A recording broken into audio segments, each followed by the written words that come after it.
Posso sorrir, mas não sou completo.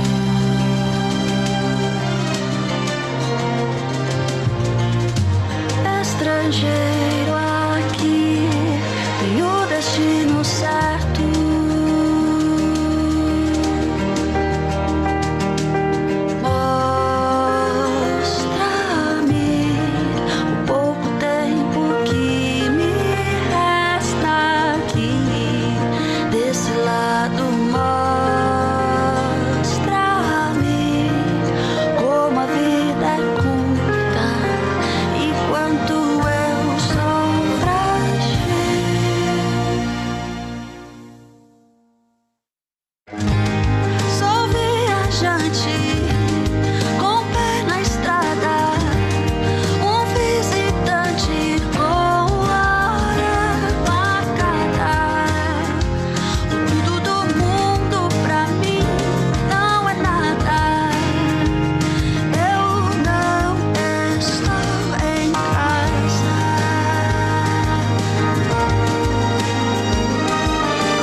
Bom dia, irmãos, bom dia. Bom dia, pastor Jonatas, Ana Carla, Leninha, irmã Cristina. Bom dia aos irmãos e irmãs. Bem, nós vamos começar o nosso estudo. Hoje a gente tem um assunto bem interessante, do aspecto da vida do apóstolo Paulo. E não sei se vocês já perceberam, parece que chegou alguém indesejável para a nossa aula aqui nesse ambiente. Né? Tem uma mosca que está aqui, como dizia o Raul Seixas, veio me abusar. Ela está toda hora me azucrinando aqui. Mas, então, se os irmãos verem eu dando tapa no vento e não perceberem nada, saibam que é por esse motivo. É o que está ocorrendo por aqui. Tá bom? Mas é bom a gente estar junto mais uma vez, né, podendo fazer o nosso estudo bíblico, né, nossa aula dominical. E nós estamos caminhando já para o final desses nossos estudos. Né? Nós estamos na lição 10, faltam apenas 3 mais para frente. Né? Hoje 10 e as próximas semanas 11, 12 e 13. E aí, então, nós vamos passar para um outro conteúdo. Quem puder compartilhar, né, eu já fiz isso lá no meu mural, faz bem que vai ajudar essa live aí se expandir a nível dos nossos contatos, né, dos nossos relacionamentos. Então, como já é o nosso costume, eu vou compartilhar aqui a tela para os irmãos acompanhar os slides, tá?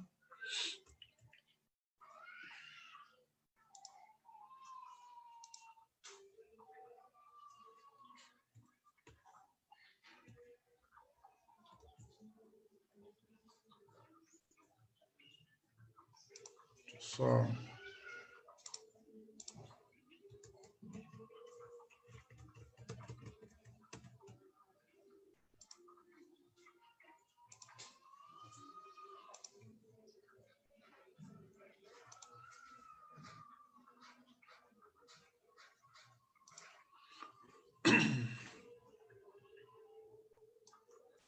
então tá aí, na nossa lição de hoje, a resistência às heresias. Né? Nós vimos nos estudos que nós já passamos por ele, Bebeto, bom dia, Rosalba. Num dos primeiros estudos nós vimos sobre a conversão que mudou a história e a universalidade da obra de Cristo, quando a gente vê o apóstolo Paulo tendo essa visão, né, de levar o evangelho a todo o mundo. Né? E hoje a gente vai ter uma lição que vai mostrar um outro aspecto, acho que até complementar, ou que tem conexão com esses eventos primeiros. Né? Vamos orar para a gente começar, e em seguida a gente já vai ler o texto bíblico e começar então a conversar aqui sobre o nosso conteúdo. Bom, vamos orar? Deus, nosso Pai, muito obrigado, Senhor, por nesta manhã de domingo, ó Deus, manhã chuvosa, e podermos, ó Deus, acordar e dedicar, ó Deus, a nossa atenção à Tua palavra, Senhor. Que cada pessoa participante agora, nesse momento, que o Senhor possa abençoá-los, ó Deus, dando-lhes a condição de entender, ó Deus, os propósitos do Senhor revelados em Tua palavra. Também suplicamos, ó Deus, por aqueles que irão acessar esse conteúdo num outro momento. Aqueles, ó Deus, que virão a assistir, que também possam crescer, ó Deus, e também serem edificados na Tua palavra, edificados no Senhor.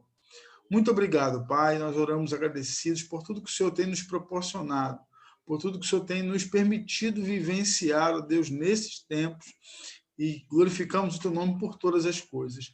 Em nome de Jesus nós oramos. Amém. Amém. Então vamos lá, vamos seguir para a leitura do texto bíblico, 1 Coríntios, capítulo 2, do versículo 6 ao 16. Eu sempre não, mas é importante ressaltar que o acompanhamento dessa lição pelo computador vai ficar mais fácil para fazer a leitura. Né? Alguns textos a fonte pode ficar pequena num aparelho de celular, mas se você estiver acompanhando por um computador, vai ter mais facilidade para fazer a leitura. Mas tudo vai ser mencionado aqui, e se houver alguma dificuldade, né, você vai conseguir acompanhar ouvindo a leitura, tá bom? Então vamos lá. 1 Coríntios 2, do 6 ao 16, diz assim: no entanto, transmitimos sabedoria entre os que são maduros, não, porém, a sabedoria deste mundo, nem a dos poderosos dessa época, que são reduzidos a nada. Pelo contrário, transmitimos a sabedoria de Deus em mistério, a sabedoria que estava oculta e que Deus predeterminou desde a eternidade para a nossa glória. Nenhum dos poderosos deste mundo conheceu essa sabedoria, porque se tivessem conhecido, jamais teriam crucificado o Senhor da glória. Mas, como está escrito, nem olhos viram, nem ouvidos ouviram, nem jamais penetrou ao coração humano. Deixa eu fazer só uma coisinha aqui, irmãos.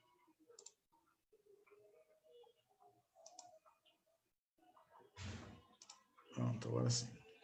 Nem jamais penetrou ao coração humano o que Deus tem preparado para aqueles que o amam. Mas, como está escrito, nem olhos viram, nem ouvidos ouviram, nem jamais penetrou o coração humano o que Deus tem preparado para aqueles que o amam. Deus, porém, revelou isso a nós por meio do Espírito, porque o Espírito sonda todas as coisas, até mesmo as profundezas de Deus. Pois quem conhece as coisas do ser humano, a não ser o próprio espírito humano que nele está? Assim, ninguém conhece as coisas de Deus, a não ser o Espírito de Deus. E nós não temos recebido o Espírito do mundo, e sim o Espírito que vem de Deus, para que conheçamos o que por Deus nos foi dado gratuitamente. Disto também falamos, não em palavras ensinadas pela sabedoria humana, mas ensinadas pelo Espírito, conferindo coisas espirituais com coisas espirituais. Ora, a pessoa natural não aceita as coisas do Espírito de Deus, porque lhe são loucura, e ela não pode entendê-las, porque elas se discernem espiritualmente. Porém, a pessoa espiritual julga todas as coisas, mas ela não é julgada por ninguém. Pois quem conheceu a mente do Senhor para que o possa instruir? Nós, porém, temos a mente de Cristo. Amém?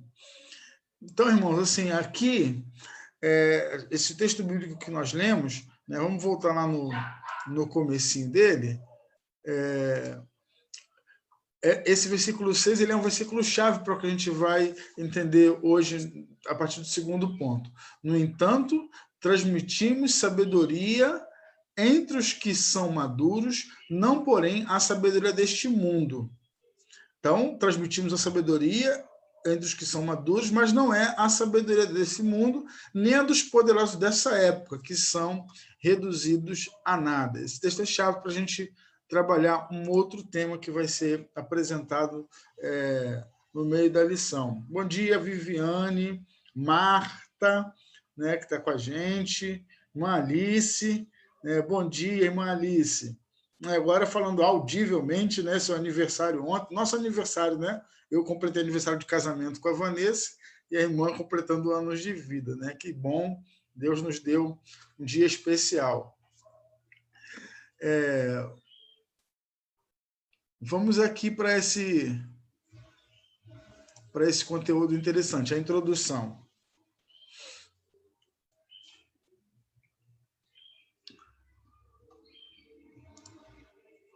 Um dos méritos de Paulo foi tirar o cristianismo do casulo do judaísmo e torná-lo uma fé universal. É por isso eu fiz a referência ao estudo que nós tivemos no começo, né? Quando o cristianismo, por um tempo,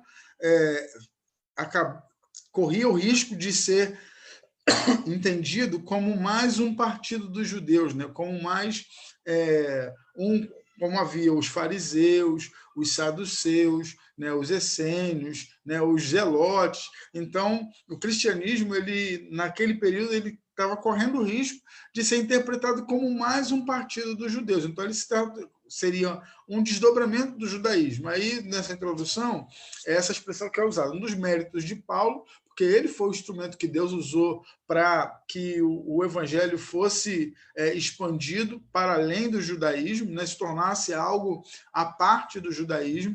Aí ele vai dizer, um dos méritos de Paulo foi tirar o cristianismo do casulo do judaísmo e torná-lo uma fé universal. O evangelho é vinho novo que não cabe em odres velhos, né? Isso usando essa alegoria usada pelo próprio Jesus Cristo quando ele fala da mensagem que ele está ensinando, do ensino dele, né? Comparando com o ensino dos judeus, comparando com o ensino dos fariseus, mais especificamente na sua época ali. E a mensagem que Jesus trazia, ela rompia com toda aquela história dos judeus. Então, a ideia do odre velho e o vinho novo, né? O vinho que ainda passaria por um processo de fermentação, e um odre que já tinha sido usado, que já tinha se expandido, né? Recebendo um novo vinho que vai ainda passar pelo processo de fermentação, com a liberação dos gases que são característicos. Isso faz com que o odre não aguente, ele vai arrebentar. Né? Então, Jesus está dizendo que a sua mensagem não pode ser comportada por aquele ensino antigo, né? Por o ensino dos fariseus, ou a interpretação que os fariseus faziam da lei. Paulo foi escolhido para essa missão. Né? Atos 9, 15 e 16 é quando o Senhor mesmo diz que ele, o apóstolo Paulo, é um vaso escolhido para levar o evangelho aos gentios, né? Para levar o evangelho a muitos outros lugares. Né? Ele é essa pessoa escolhida por Deus. E um outro aspecto é que o apóstolo Paulo, lutou fortemente com os que queriam judaizar o evangelho. E aí esse texto vale a pena a gente ler, Atos 15, do versículo 1 ao versículo 3, que Paulo teve muitas lutas com relação às heresias no seu tempo, né, com as igrejas com que ele se relacionava, com que cuidava, mentoreava, e uma delas foi a igreja de Corinto. Né? Volta e meia aparecia alguém para desvirtuar o trabalho, seja com um ensino gnóstico ou mesmo um ensino judaizante. E Atos 15, do versículo 1 ao 3, diz assim: Irmãos, venho lembrar-lhes o evangelho que anunciei a vocês, o qual vocês receberam e no qual continuam firmes. Por meio dele, vocês também são salvos, se retiverem a palavra assim tal como preguei a vocês, a menos que tenham crido em vão. Antes de tudo, entreguei a vocês o que também recebi, que Cristo morreu pelos nossos pecados, segundo as Escrituras. Aí eu vou ler o versículo 4 também. E que ressuscitou, foi sepultado e ressuscitou ao terceiro dia, segundo as Escrituras, e apareceu a Cefas e depois aos 12. Depois foi visto por mais 500 irmãos de uma só vez, dos quais a maioria ainda vive, porém alguns já dormem.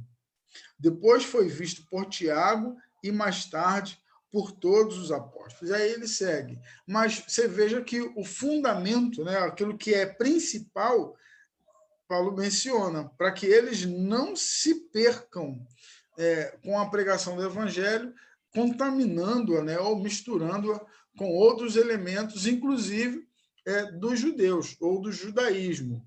Né? Chegou aqui o Cláudio Madureira, meu amigo, né?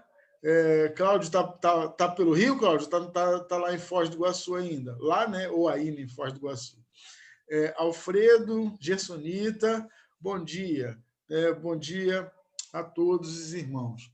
Vamos seguir. Deixa eu botar aqui minha cara para você continuar me vendo. Paulo é um misto de... Aí algumas características do apóstolo Paulo: evangelista, missionário, teólogo e apologista. Sua pregação era muito bem definida. Ele não permitiu sua distorção, expressando-a claramente. Então, no livro na carta, né, aos Coríntios, no capítulo 15, né, nós acabamos de ler, capítulo 15 e 4, versículo 11. Vamos ler o versículo 4, 1 Coríntios, capítulo 4, versículo 11.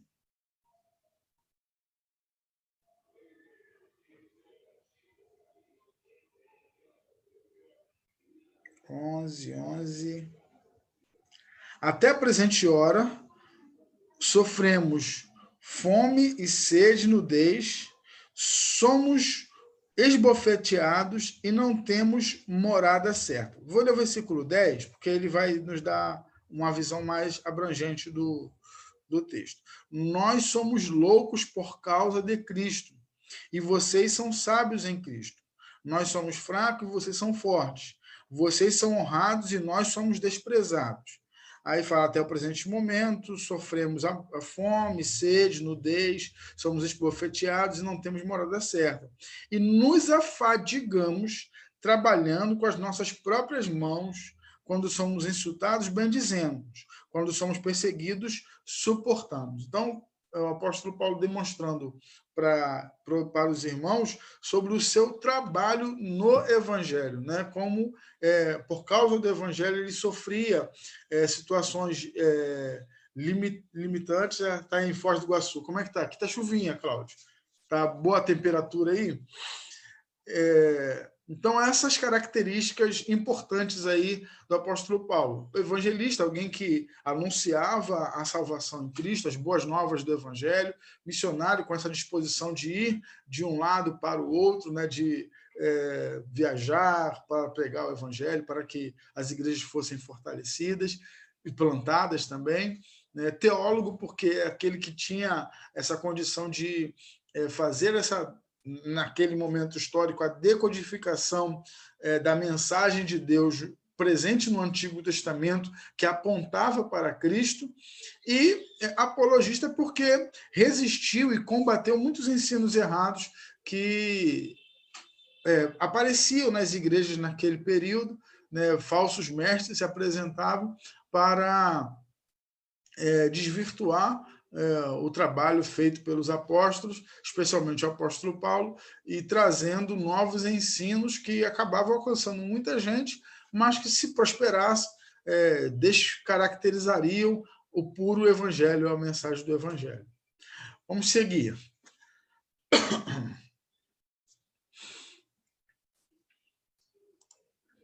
Hoje veremos o apologista Paulo, né?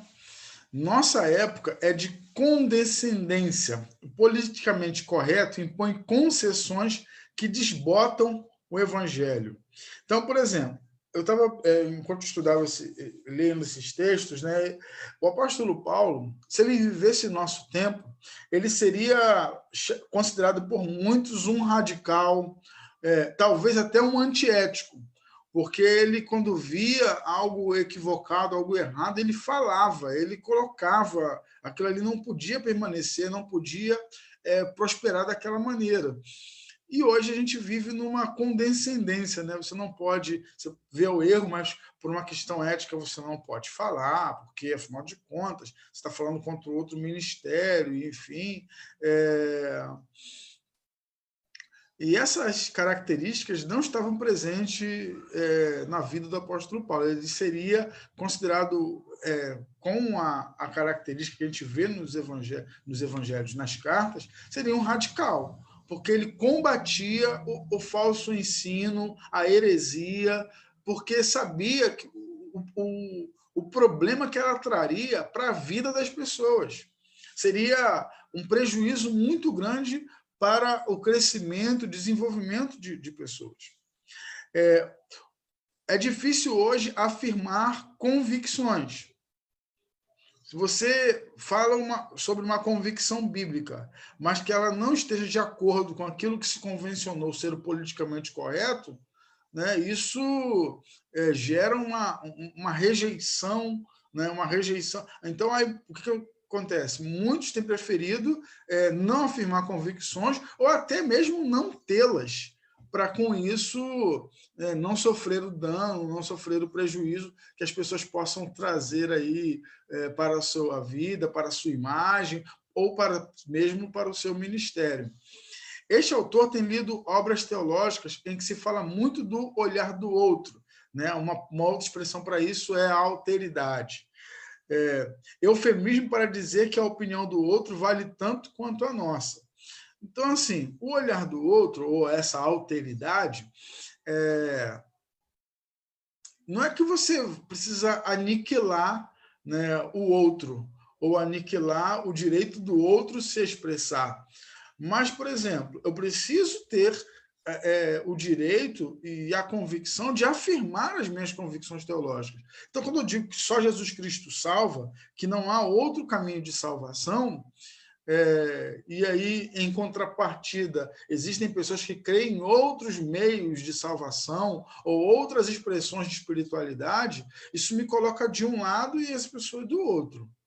Se as outras crenças admitem várias e uma espiritualidade mais plural, mais, como é que eu vou dizer assim, uma salvação que se opera através de muitos elementos, é lógico que eles vão ter a tendência de admitir que, inclusive, Jesus Cristo salva.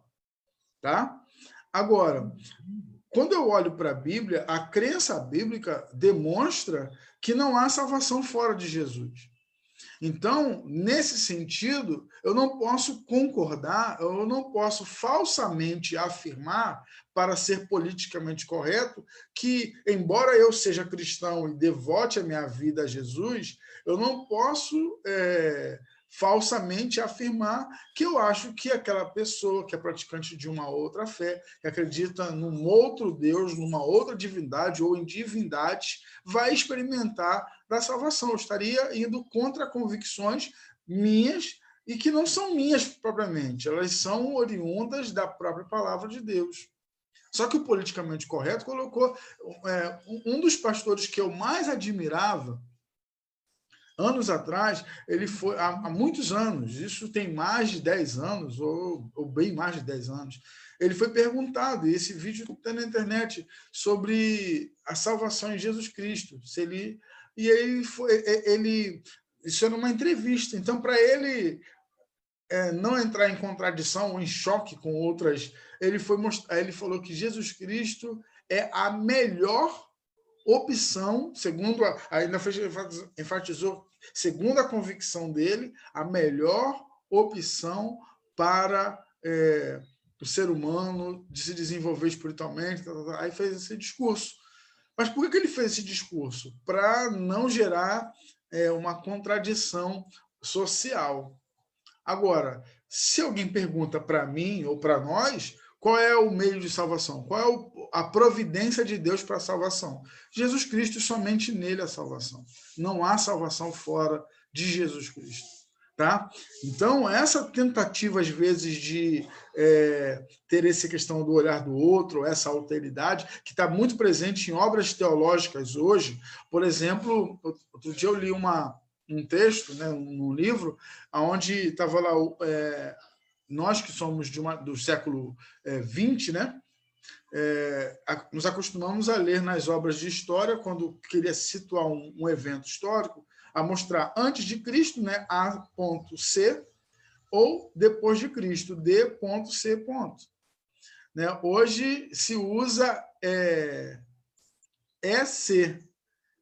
Aí o que significa? Era comum, para delimitar esse período do ano 0 até os anos 2000. Então, essa que eles chamam de era comum. E aí, na explicação, na nota de rodapé do livro, ele diz assim, que estava se substituindo o DC pelo era comum por causa da questão da tolerância religiosa, né? Para não ofender aqueles que não são cristãos. Ora, uma obra teológica cristã precisa se posicionar, precisa colocar essas questões, tá? E isso é um movimento grande dentro mesmo do cristianismo protestante, até mesmo católico, em nossos dias.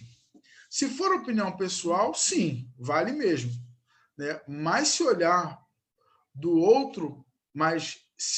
outro for fora da Bíblia, está torto. Qualquer olhar fora da ótica bíblica está errado. Por isso é oportuno ver a postura de Paulo diante das heresias e aprender com ela.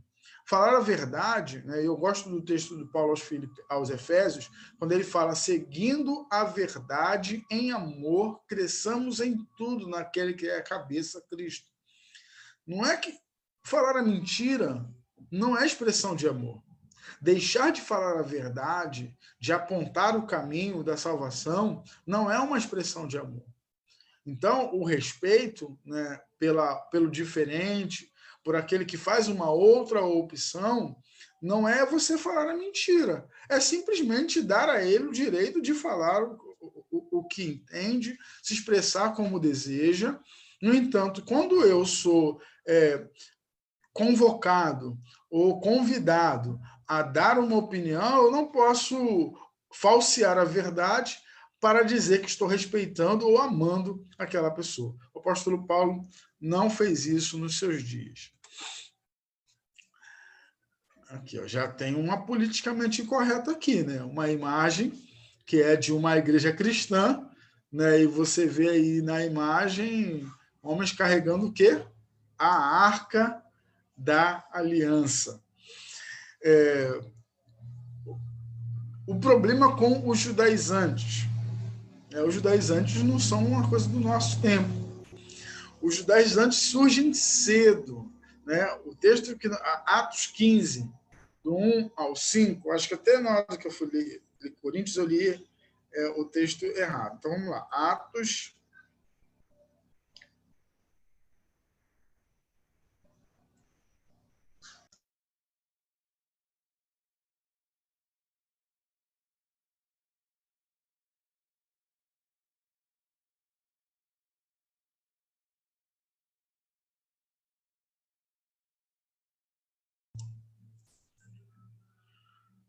Então, Atos 15, do 1 ao 5. Alguns indivíduos que foram da Judéia para Antioquia ensinavam aos irmãos: se vocês não forem circuncidados segundo o costume de Moisés, não podem ser salvos. Estavam ensinando isso para os irmãos, ou seja, para os crentes. Tendo surgido um conflito e grande discussão de Paulo e Barnabé com eles, foi resolvido que esses dois e mais alguns fossem a Jerusalém, aos apóstolos e presbíteros, para tratar dessa questão. Olha a controvérsia aí. Encaminhados, pois, pela igreja, atravessaram as províncias da Fenícia e Samaria e, narrando a conversão dos gentios, causaram grande alegria a todos os irmãos. Quando chegaram a Jerusalém, ou seja, no caminho eles foram anunciando que os gentios, ou seja, aqueles que não eram judeus, também estavam se convertendo a Jesus Cristo. Isso gerou muita alegria. Quando chegaram a Jerusalém, foram bem recebidos pela igreja, pelos apóstolos e pelos presbíteros, a quem relataram tudo que Deus havia feito com eles. Mas alguns membros do partido dos fariseus que haviam crido, ou seja, fariseus que tinham se convertido ao evangelho, insurgiram dizendo: é necessário circuncidá-los e ordenar-lhes que observem a lei de Moisés. Note que dentro da igreja havia aqueles que estavam ainda ligados, né, ou muito conectados à expressão da fé judaica. Eu vou ler o restante do texto para os irmãos entenderem o desfecho da história também. Então, os apóstolos e os presbíteros se reuniram para examinar a questão. Havendo grande debate, Pedro tomou a palavra e disse: irmãos, vocês sabem que desde há muito Deus me escolheu entre vocês para que da minha boca os gentios ouvissem a palavra do evangelho e crescem. Provavelmente Pedro está falando sobre a conversão do centurião Cornélio. E Deus, que conhece os corações, lhes deu testemunho, concedendo o Espírito a eles, como também o havia concedido a nós. e não estabeleceu distinção alguma entre nós e eles, purificando-lhes o coração por meio da fé. Agora, pois, porque vocês querem tentar a Deus, pondo sobre o pescoço dos discípulos um jugo que nem os nossos pais puderam suportar, nem nós. Porque a circuncisão, ela feita no menino, ela era uma coisa diferente. Agora, quando ela era feita no adulto, ela gerava, não tinha esse aparato tudo que a gente tem hoje para fazer. A circuncisão é o corte do prepúcio, né? do pênis, e esse aparato que a gente tem hoje de anestesia, essas coisas, no Antigo Testamento há um evento onde toda uma etnia, né? um grupo se converte ao judaísmo, faz a circuncisão e passam dias agonizando de dores e são traídos, né? E morrem no Antigo Testamento por isso, atacados, porque estavam fragilizados. Então, Pedro está dizendo isso. Olha só, é um jugo que nem nossos pais puderam suportar. Era sofrido, era algo realmente difícil. E nem nós. Vocês querem impor isso aos outros, a esse povo que está se convertendo, mas cremos que somos salvos pela graça do Senhor Jesus, assim como eles. Parecer de Tiago, desfecho. E toda a multidão silenciou, passando a ouvir Barnabé e Paulo, que contavam quantos sinais e prodígios Deus tinha feito por meio deles entre os gentios. Depois que eles terminaram, Tiago tomou a palavra e disse: Irmãos, ouçam o que tem a dizer. Simão acaba de relatar como, primeiramente, Deus visitou os gentios a fim de constituir entre eles um povo para o seu nome. Com isso, concordam as palavras do profeta, como está escrito. Eu vou pular aqui a citação da profecia, no versículo 19. Por isso julgo que não devemos perturbar aqueles que entre os gentios se convertem a Deus, mas escrever-lhes que se abstenham das contaminações, ou seja, o que eles têm que fazer? Como agora novos crentes, como discípulos de Jesus, se abstendo das contaminações dos ídolos, bem como da imoralidade sexual, da carne de animais sufocados e do sangue. Porque Moisés tem em cada cidade, desde os tempos antigos, os que pregam nas sinagogas, onde é lido todos os sábados. Ou seja, eles não têm que observar a lei de Moisés. Moisés já está lá há muito tempo, né? E essas questões não eram particulares aí da igreja de Jesus. Né? Beto contribuindo aqui, ó. Infelizmente, em nossos dias, estão tentando introduzir o evangelho em outros que ele não cabe, verdade. Né? Então, está se tentando, nessa perspectiva da alteridade, né? Do olhar do outro, enfim, com palavras como amor e tudo mais, pervertendo a própria mensagem do evangelho. Vamos seguir.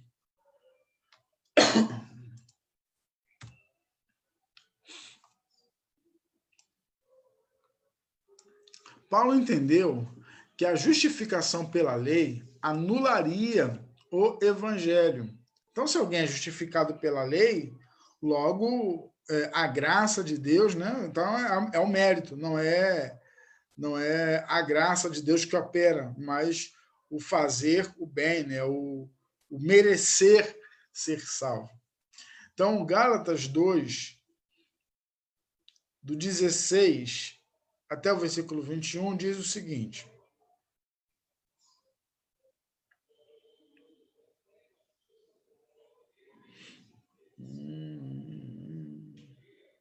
sabendo, contudo, que o homem não é justificado por obras da lei, e sim mediante a fé em Jesus Cristo.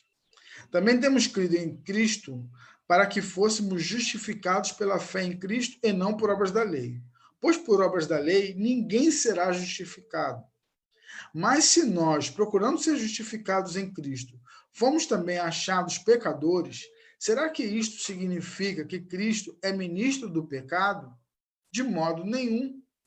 Porque se volto a edificar aquilo que destruí, a mim mesmo constituo transgressor.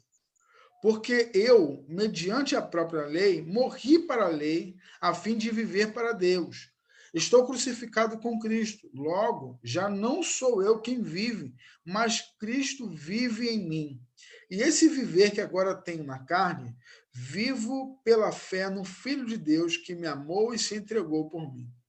Não anula a graça de Deus, pois se a justiça é mediante a lei, segue-se que Cristo morreu em vão.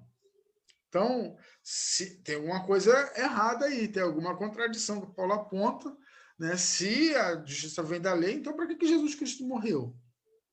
A justificação é pela fé em Cristo e não pela lei. Então, vários textos vão dar conta dessa realidade. Romanos, capítulo 3, versículo 19. Ora, sabemos que tudo o que a lei diz é dito aos que vivem sob a lei, ou debaixo da lei, para que toda boca se cale e todo mundo seja culpável diante de Deus. Porque ninguém será justificado diante de Deus por obras da lei, pois pela lei vem o pleno conhecimento do pecado.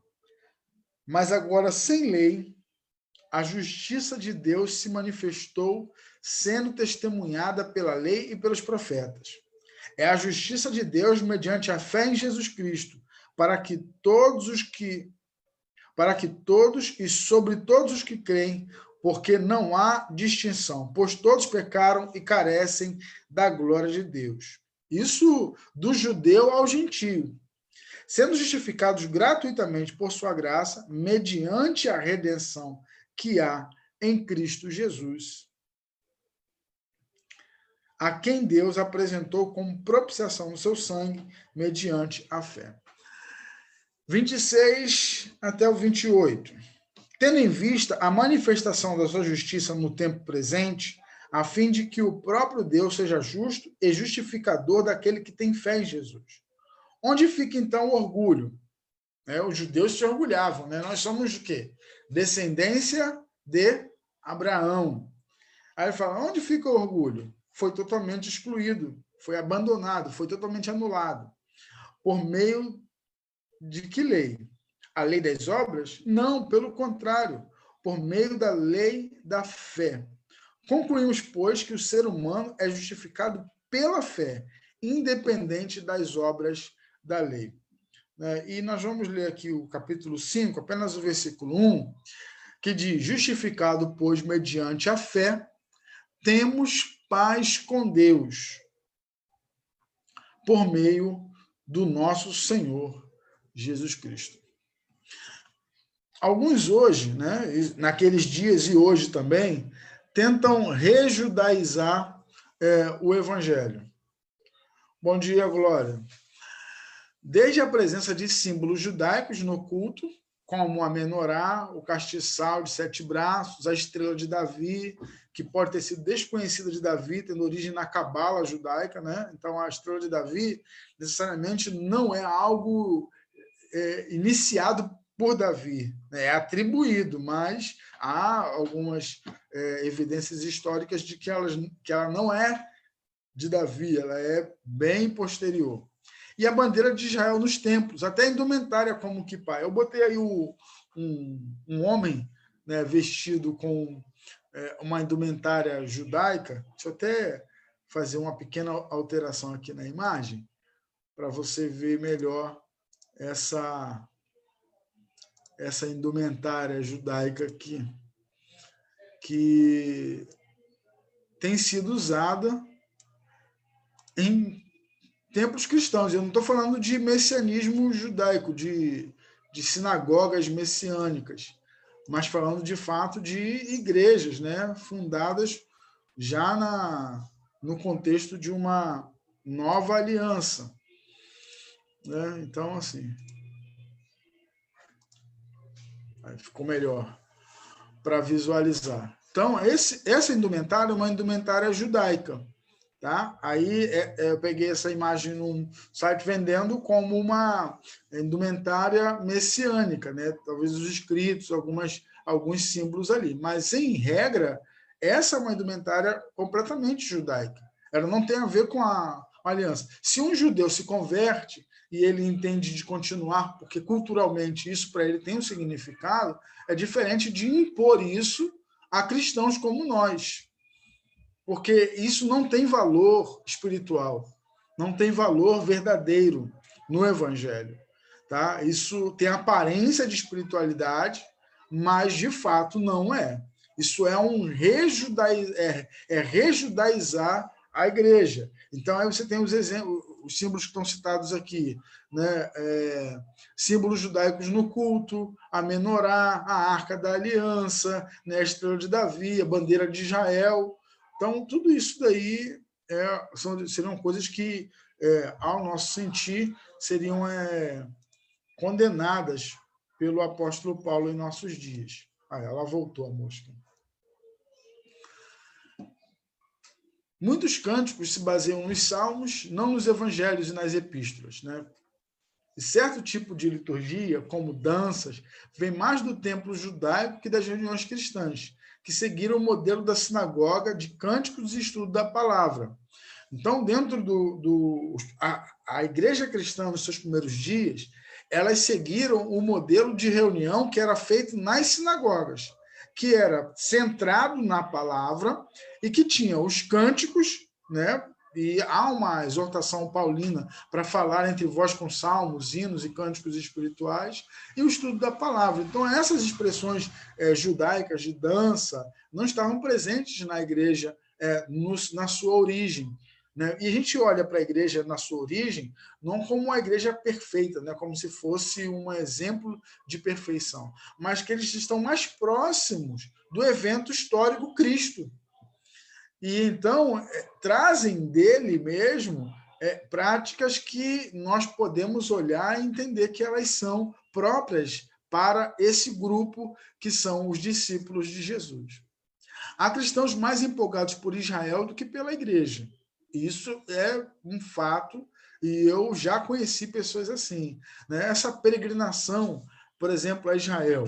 É lógico que pode ser muito bom, né, você poder visitar o lugar dos eventos históricos, embora, irmãos, por exemplo, eu vi relato de que, por exemplo, os eventos aconteceram não naquela Jerusalém, mesmo a Jerusalém histórica, que a gente conhece, porque há muitas camadas, né? É como se em cima do solo onde os eventos históricos do tempo de Cristo, né? A Via Dolorosa, essas coisas, aconteceram de fato. Então, há muita criação de lugares que não se tem comprovação histórica de que são. Mas, claro que deve ser muito prazeroso estar naquele ambiente, né, conhecer aquela realidade. Mas existe até uma síndrome de Jerusalém, depois uns podem pesquisar na internet, gente que fica tão fascinada que acaba tendo surtos mentais e perdem a consciência e ficam ali como se imaginando nos dias de Jesus Cristo e como se fosse algo espiritual. Então, aí, essa fascinação por Israel e esse desprezo pela igreja é algo perigoso. Pode levar a esquecer-se de que só há salvação em Jesus e que o verdadeiro povo de Deus é a igreja. Tem gente na igreja que ainda acha que o povo de Deus são os judeus. E não é. O povo de Deus é a igreja, que é composta de quem? Do grego ou do judeu ao grego, ou seja, do judeu ao gentio, por todos os que creem. Esse é o povo de Deus, né, que foi comprado pelo sangue de Jesus. Deus não tem dois povos. O povo de Deus é quem crê em Jesus como Senhor e Salvador. Quem não crê em Jesus está perdido, mesmo sendo judeu. Atos 4, 11, 12 fala, em nenhum outro há salvação, porque debaixo do céu nenhum outro nome há dado entre os homens, pelo qual devamos ser salvos. Tá? Seguindo, não podemos varrer a cruz para debaixo do tapete. Ela é central à nossa fé. O único Cristo de fé, o único Cristo digno de fé é o crucificado. Então,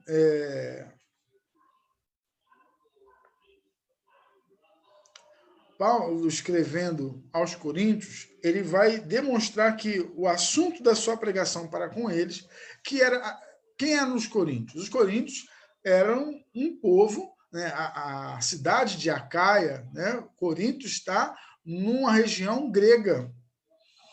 Então, ela é majoritariamente composta por pessoas de cultura grega e gregos que não tinham nada com aliança com Deus. Tá? Então, nesse contexto, a filosofia, tudo isso tinha muito valor de sabedoria. Mas Paulo vai dizer o seguinte para eles.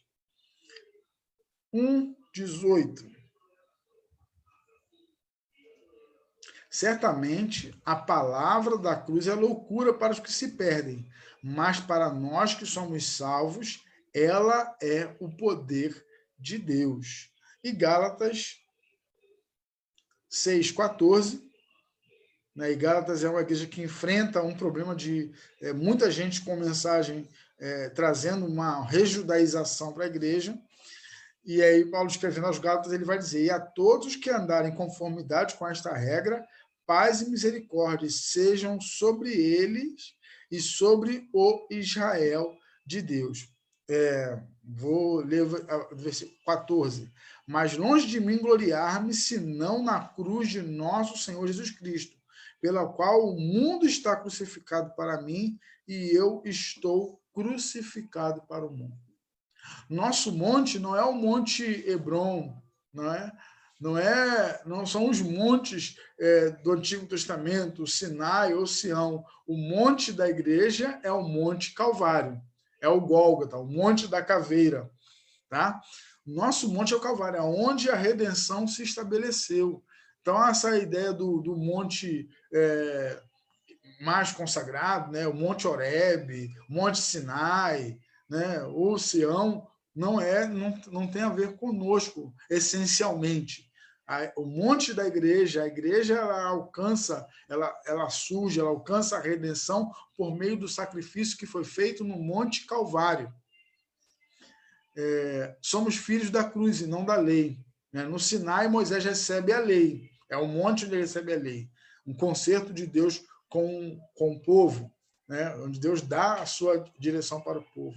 Mais tarde, esse evento histórico que aconteceu com Moisés na história, ele é substituído por um de muito maior valor, que é quando Jesus, então, no Monte Calvário, expira e declara tetelestai, está consumado.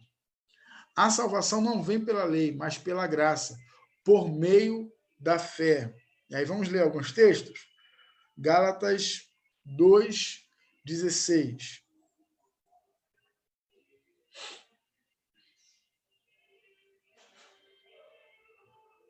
Sabendo, contudo, que o homem não é justificado por obras da lei, e sim mediante a fé em Jesus Cristo. 3:11.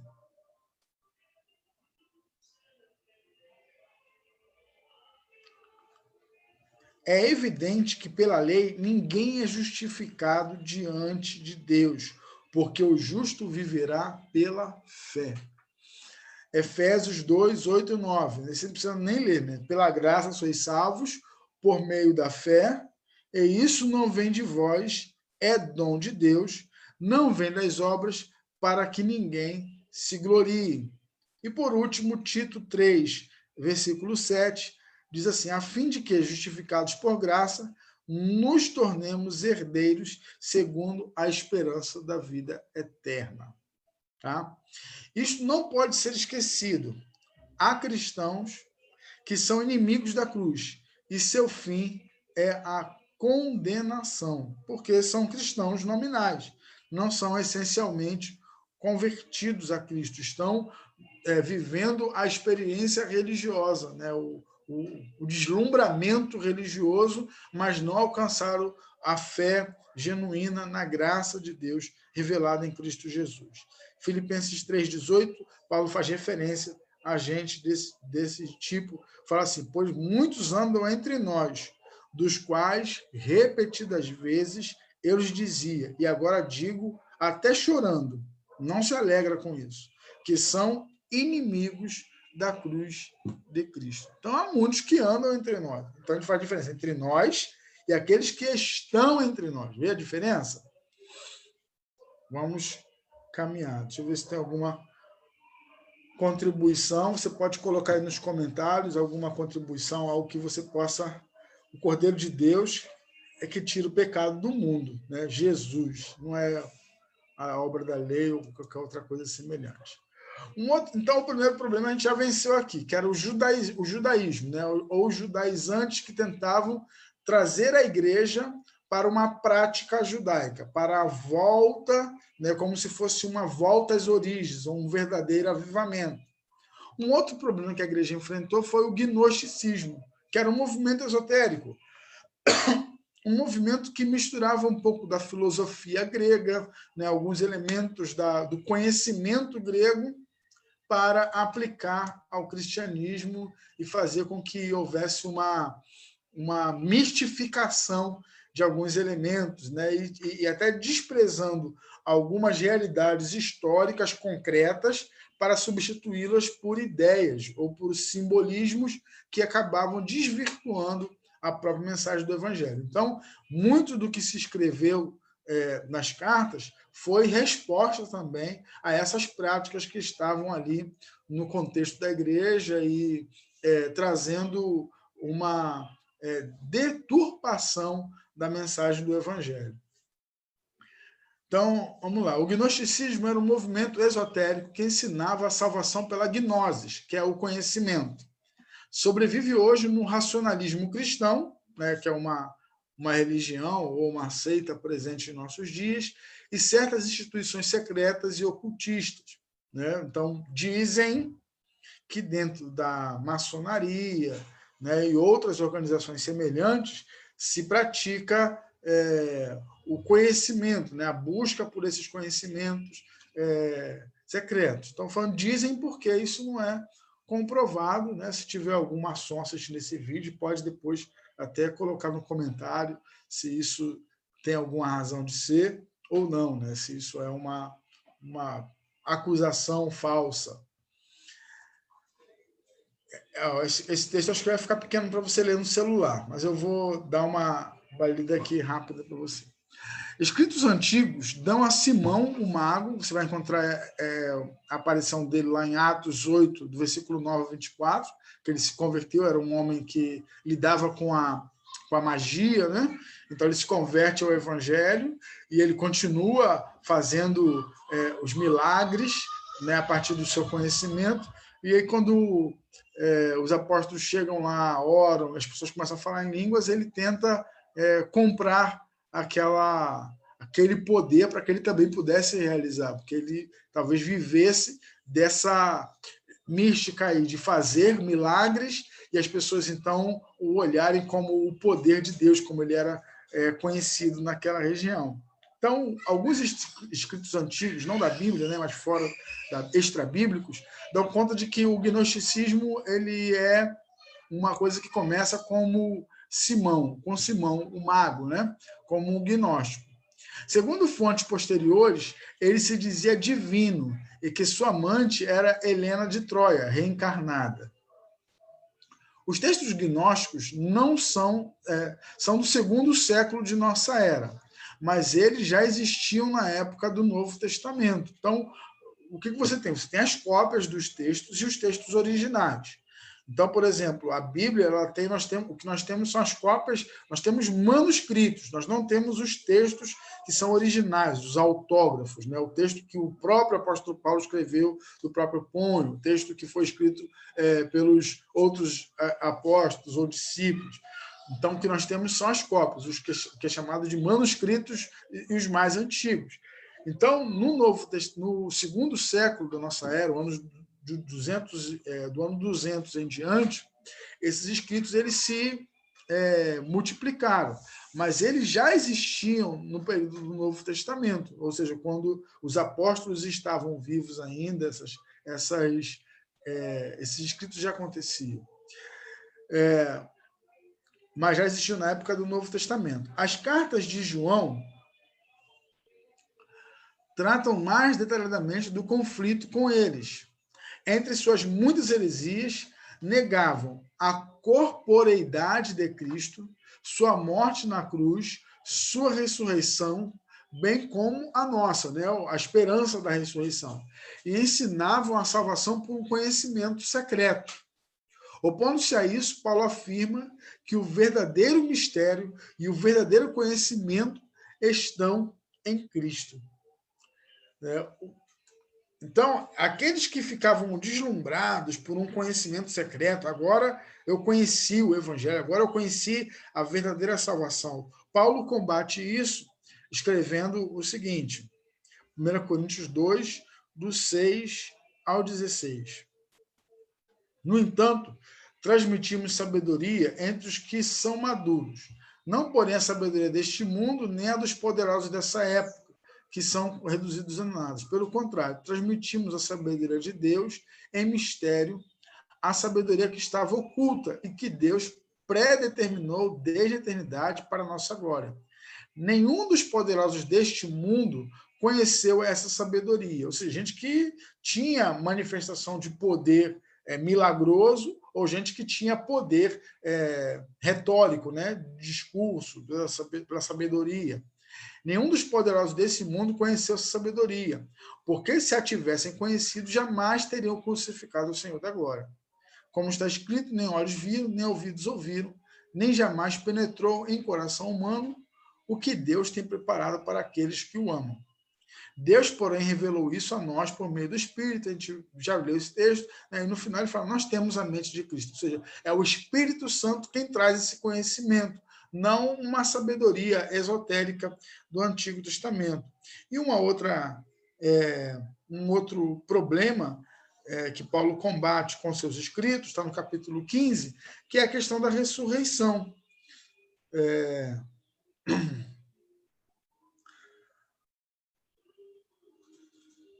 Eu vou ler apenas um versículo. O versículo 12, ele vai dizer, ora, se o que prega é que Cristo ressuscitou dentre os mortos, como alguns de vocês afirmam que não há ressurreição de mortos? Ora, se o que se prega é que Cristo ressuscitou dentre os mortos, como alguns de vocês afirmam que não há ressurreição de mortos?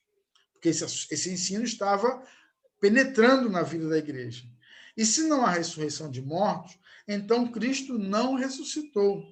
E se Cristo não ressuscitou, é vã a nossa pregação e é vã a fé que vocês têm. Então não adianta ser cristão se não há ressurreição, né? Então esses ensinos eles foram penetrando no contexto da igreja e trazendo muita confusão doutrinária.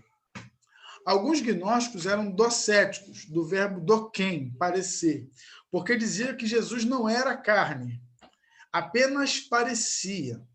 Para João, era a afirmação do anticristo, né? Então, João vai dizer assim, já existem alguns anticristos entre nós, ou seja, estão ensinando alguma coisa que é contra Cristo, né? Vamos ler lá 1 João 4, versículo 2 e 3 apenas.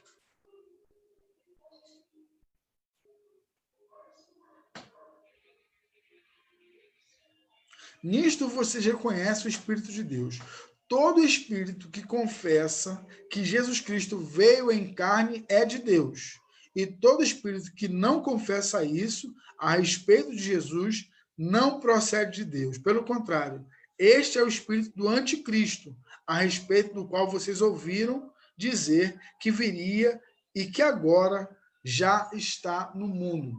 Quando João fala de espírito, ele não está falando de um demônio, ele está falando do ensino. Ou seja, se algum ensino que está sendo apresentado dizendo que Jesus veio em carne, esse ensino procede de Deus. Esse espírito, o espírito que está movendo para que esse ensino seja veiculado é o Espírito do Senhor. Agora, se algum ensino que está tentando demonstrar que Jesus Cristo não veio em carne, que era apenas uma aparência, era apenas como se fosse um holograma, uma projeção, esse espírito não vem de Deus, é o anticristo presente já com seus ensinos, tentando perverter a mensagem de Cristo. Paulo diz que Jesus veio em carne, né? 1 Timóteo 3,16. Aquele que foi manifestado na carne, foi justificado em espírito, visto pelos anjos, pregado aos gentios, crido no mundo e recebido na glória. Então, essa é a mensagem do Evangelho, que prega que Jesus, de fato, ele encarnou. Né? Lá no Evangelho, próprio Evangelho de João, nós vamos ver essa afirmação lá, né? O Verbo se fez carne e habitou entre nós. Não tem uma aparência. Não parecia que Jesus estava. Não era uma projeção. Era, de fato, Jesus, ele entra no mundo pelo modo natural. Né? Ele é gerado de um modo sobrenatural, mas ele entra na história de um modo natural, nascido do ventre de uma mulher. Para os gnósticos, Cristo não morrera na cruz. A mensagem da cruz é central nos ensinos de Paulo. Então, eles acreditavam tanto a presença de Jesus não era uma presença real, ela era uma projeção, quanto a sua morte também não foi uma morte real. Então, já estão anulando a cruz de Cristo, ou tentaram anular a cruz de Cristo. Paulo vê a sabedoria gnóstica como falsa. Ela não é uma verdadeira sabedoria, uma sabedoria que procede do Senhor. Vocês estão aí comigo, irmãos? Coloca aí um comentário. Estou aqui, pastor. Parece que eu estou falando sozinho, né? Fica distante. Né? Mas manifestem-se aí, por favor, no chat, para eu saber que vocês estão comigo. 1 Timóteo 6, versículo 20 e versículo 21. E você, Timóteo, guarde o que lhe foi confiado, evitando os falatórios inúteis e profanos, ou seja, o que foi confiado, que você aprendeu com sua mãe, com a sua avó, aprendeu comigo, guarda isso. Né? Evite os falatórios inúteis e profanos e as contradições daquilo que falsamente chamam de conhecimento, pois alguns professando se desviaram da fé. Os que seguiram nesse caminho se desviaram da fé, abandonaram a cruz de Cristo, abandonaram a redenção de Cristo e estão perdidos. E não se importavam com sabedoria humana. Em 1 Coríntios, ele escreveu aos Coríntios sobre qual foi a preocupação dele quando ele começou a pregar para eles. Ele diz: irmãos, quando estive com vocês, anunciando-lhes o mistério de Deus, não fiz com ostentação de linguagem ou de sabedoria, porque decidi nada saber entre vocês a não ser Jesus Cristo e esse crucificado. Então, a sabedoria que ele está falando aqui não é a sabedoria necessariamente gnóstica, mas a filosófica, que acabava levando também para as especulações que desembocaram no próprio gnosticismo. E foi em fraqueza, temor e grande tremor que eu estive entre vocês. A minha palavra e a minha pregação não consistiram em linguagem persuasiva de sabedoria, mas em demonstração do Espírito e poder, para que a fé que vocês têm não se apoiasse em sabedoria humana, mas no poder de Deus. Obviamente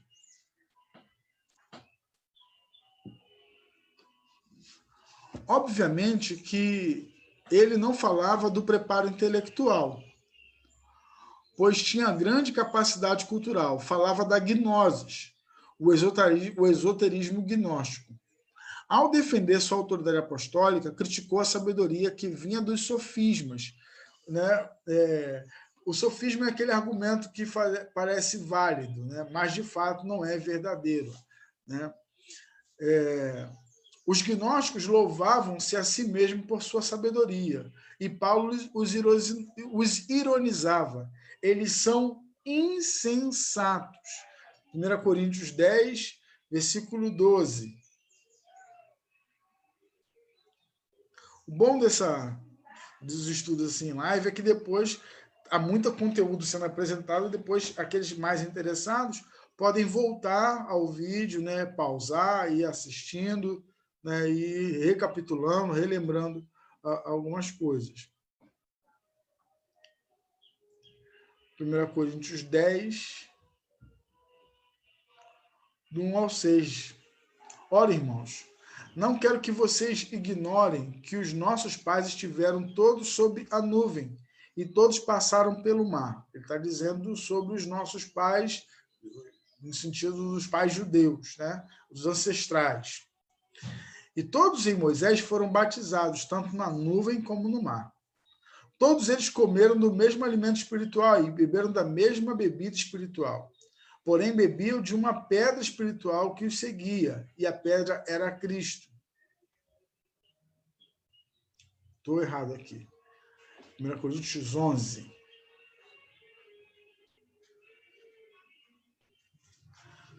Sejam meus imitadores, como eu também sou imitador de Cristo.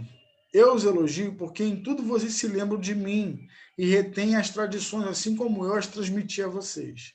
Quero, porém, que saibam que Cristo é o cabeça de todo homem, e o homem é o cabeça da mulher, e Deus é o cabeça de Cristo. Todo homem que ora ou profetiza com a cabeça coberta desonra a sua própria cabeça.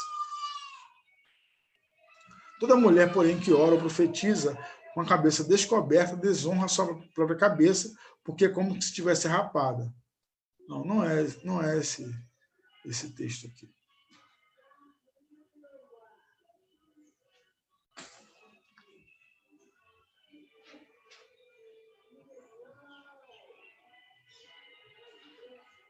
Pronto, aqui.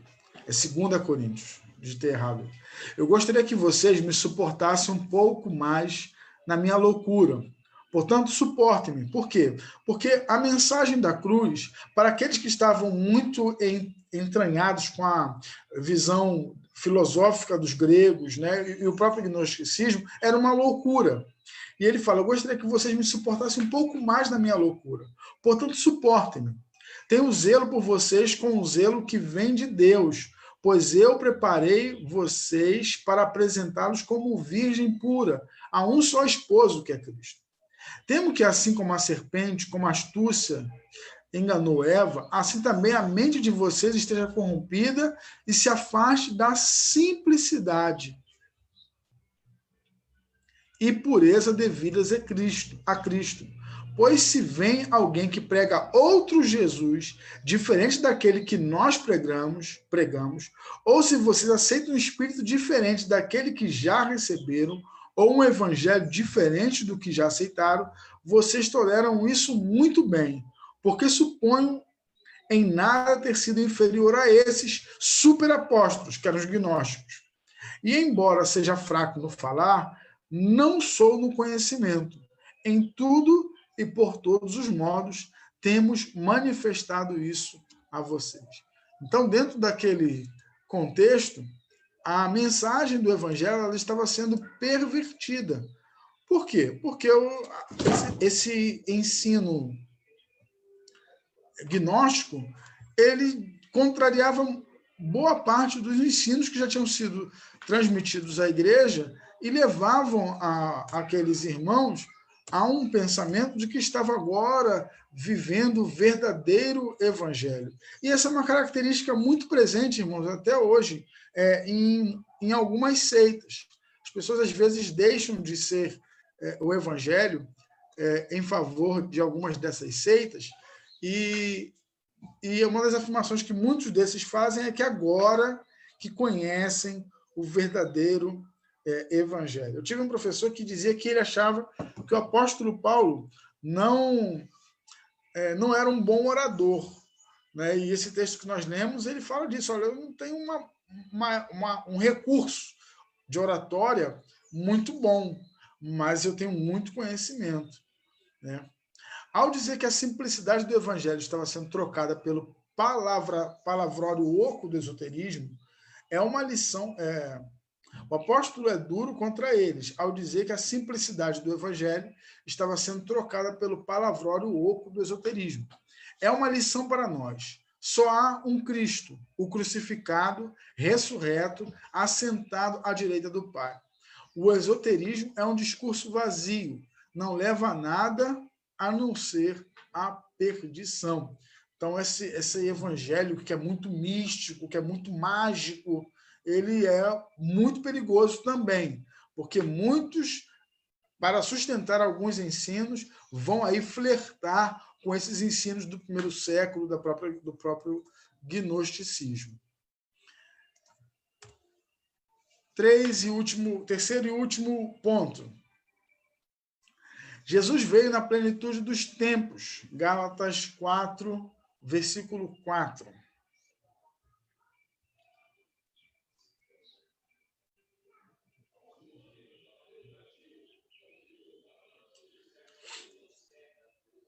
Mas quando chegou a plenitude do tempo, Deus enviou o seu filho, nascido de mulher, nascido sob a lei. Então, Jesus ele entra na história, como eu já disse, gerado de modo sobrenatural. Maria não conheceu o homem, né, e engravidou do Espírito Santo pelo poder de Deus, mas Jesus nasce de modo natural. Ele entra no mundo de modo natural. Então, é o sobrenatural e o natural misturados, assim como era a própria natureza de Jesus, o Deus plenamente Deus e o homem plenamente homem, ou seja, enquanto homem ele nunca deixou de ser Deus, enquanto Deus ele não sublimou a condição de ser homem. Jesus tinha na sua fisiologia todas as necessidades que um ser humano normal tem. Mais tarde, alguém diria que ele é o clímax da revelação, né? Alguém diria, porque a carta aos Hebreus não se conhece o autor, né? Então, nós temos aí Hebreus, capítulo 1, versículo 1 e versículo 2, que vai dizer: antigamente, Deus falou muitas vezes de muitas maneiras aos pais pelos profetas, mas nesses últimos dias nos falou pelo Filho, a quem constituiu o herdeiro de todas as coisas e pelo qual também fez o universo. Versículo 3. O Filho, que é o resplendor da glória de Deus e a expressão exata do seu ser, sustentando todas as coisas pela sua palavra poderosa, depois de ter feito a purificação dos pecados, assentou-se à direita da majestade nas alturas. Na transfiguração, ao tirar Moisés e Elias de cena, né, Jesus está no monte, quando passa pela experiência da transfiguração, aparece Jesus com o rosto resplandecente, Moisés e Elias. E depois somem Moisés e Elias e fica apenas Jesus ali, né, como o que resiste, o que é a substância de Deus que permanece. Está em Mateus 17, 1 ao 5, versículo e o 8. Segundo Paulo, em Jesus, Deus fez a sua mais espetacular intervenção na história. Por isso, Cristo é tudo em todos, né? Segundo uma expressão de Colossenses 3:11. Então, assim, Deus falou antigamente, manifestou-se na história de muitas maneiras, mas a maior expressão de Deus na história é Jesus Cristo. Não existe outra maior expressão. Ele é a expressa imagem de Deus, né? O Deus invisível se dá a conhecer, né, de um modo mais, na sua maior expressão, através de Jesus Cristo. Imagem é grego eikon, espelho.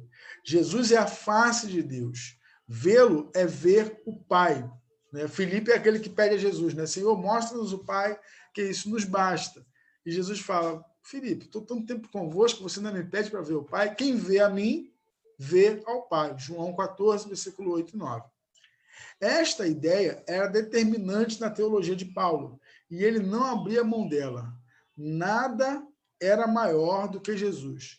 Isto era o antídoto contra as heresias. Qualquer mensagem que vá tornar Jesus menor, ela já é uma heresia. Ele combatia tenazmente qualquer ensino que diminuísse o valor de Cristo.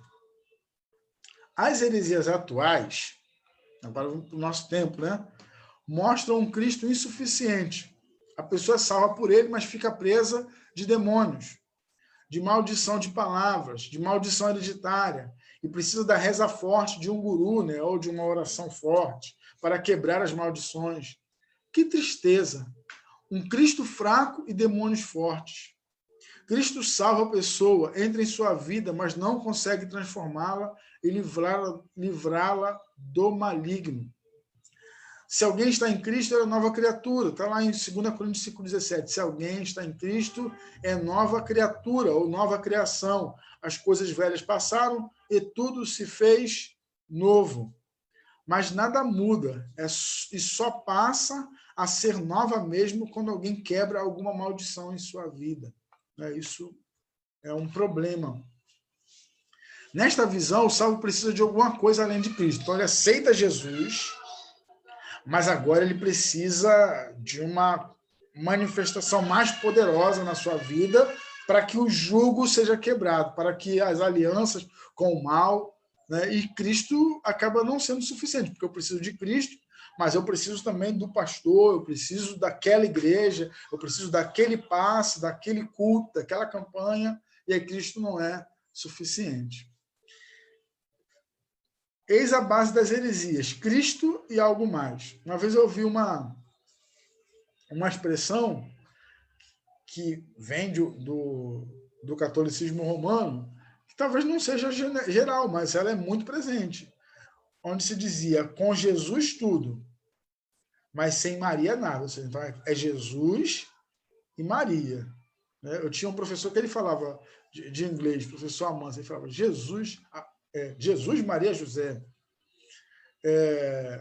Então, assim, Cristo precisa de uns aditivos para ser poderoso na vida de alguns, quando a Bíblia mostra que ele é suficiente.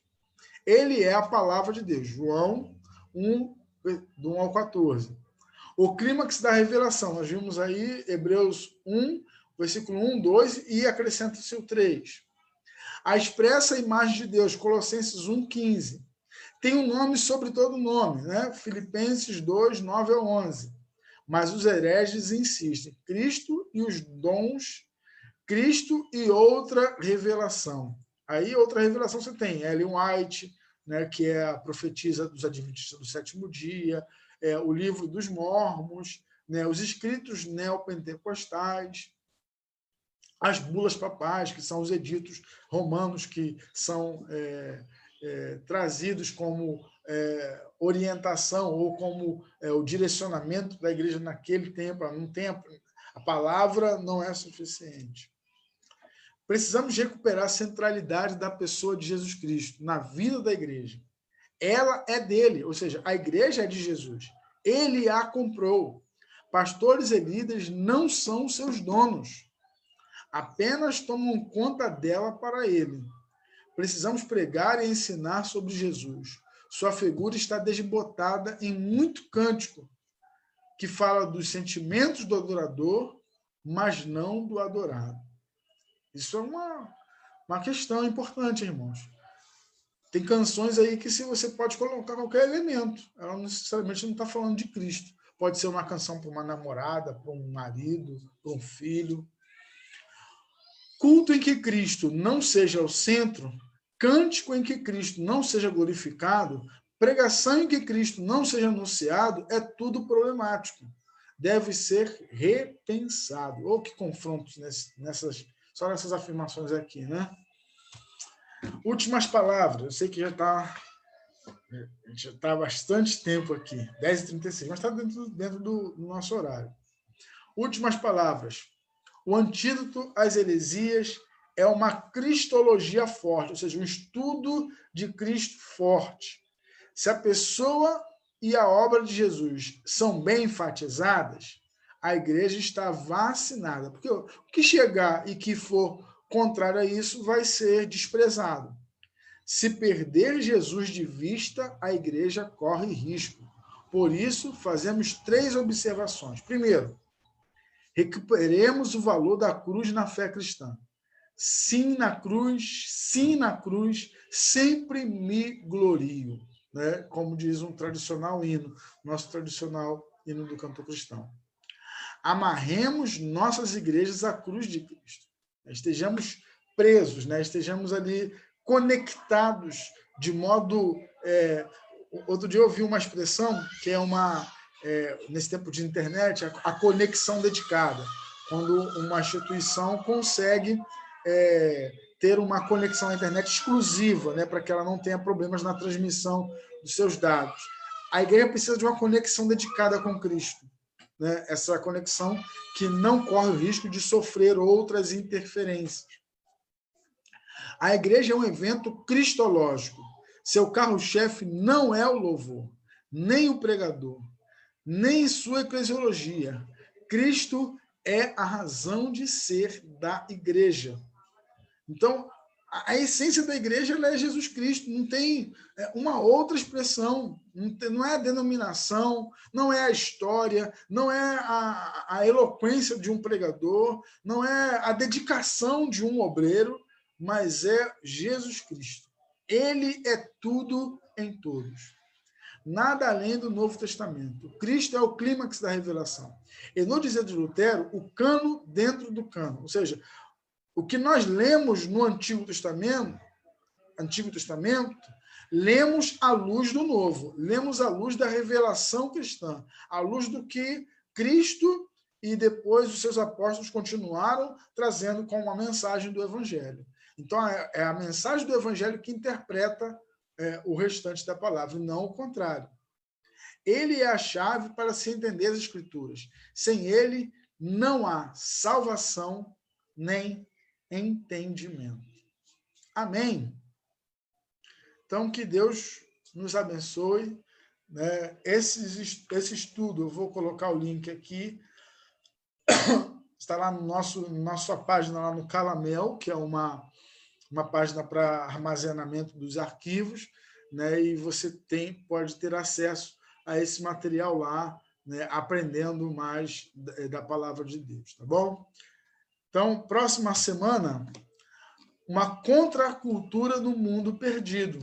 Então, a mensagem de Paulo, na vida de Paulo, ele acabou trazendo uma cultura diferente, ou seja, havia uma cultura majoritária no mundo, no contexto greco-romano, e o Evangelho ele traz uma nova cultura. A gente vai ver isso na próxima semana e nós devemos viver também nessa mesma perspectiva na nossa caminhada, nossa jornada. Amém, irmãos? Que Deus nos abençoe na nossa jornada cristã, né? Que nós consigamos glorificar a Jesus Cristo, né? Tê-lo como, de fato, o centro, né? Que ele seja o centro da nossa caminhada, da nossa jornada com ele. Amém?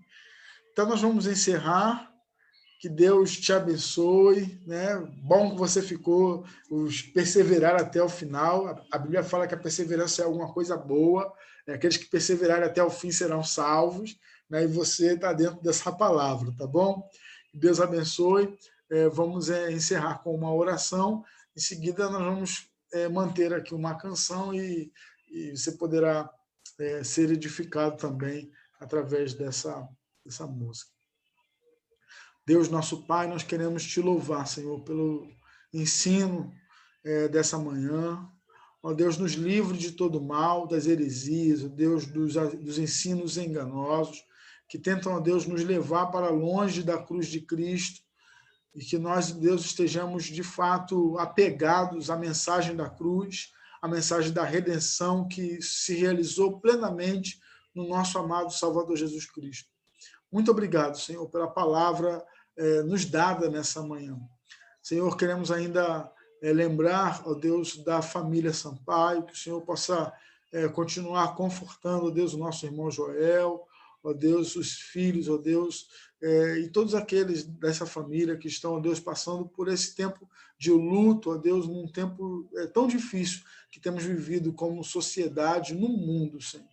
Ó Deus amado, também queremos louvar o teu nome pela vida da Nayara, que está se recuperando, ó Deus, e que o Senhor continue abençoando, ó Deus, a vida da Nayara, que muito em breve ela também esteja em casa.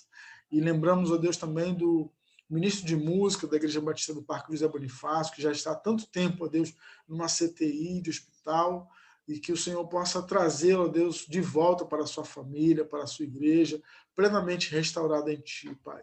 É a nossa oração, ó Deus, pedindo que a Tua bênção esteja sobre nós e todos os membros da Igreja Batista Memorial, aqueles que porventura têm alguma dificuldade, alguma necessidade, que o Senhor possa abençoá-los. Lembramos também, Senhor, dessa senhora pela qual nós estávamos orando, veio a falecer, que o Senhor venha abençoar a sua família, que essa família toda, Deus, enlutada nesse tempo, seja, ó Deus, confortada por Ti.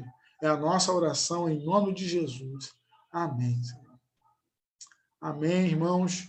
Glórias ao Senhor, que Deus abençoe seu domingo, né? Que você tenha uma manhã muito abençoada no Senhor.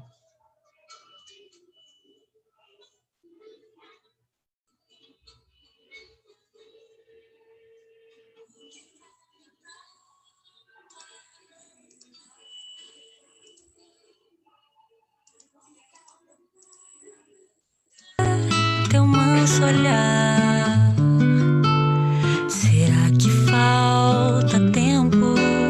Será que compreendo? Será que falta desacostumar?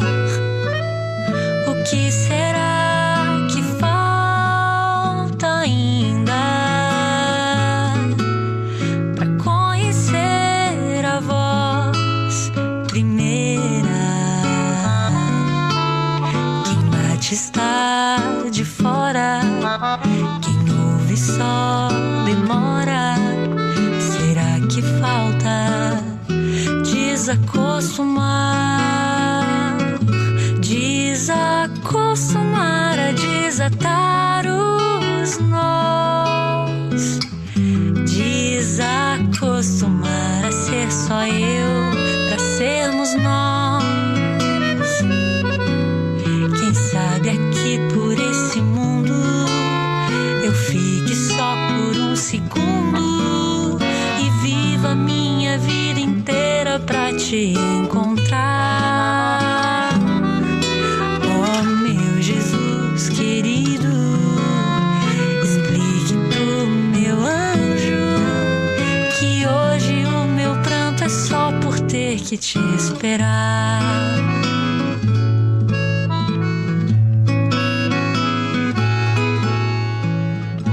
O que falta pra tua vinda? O que falta pra eu ver teu manso olhar? Será que falta tempo?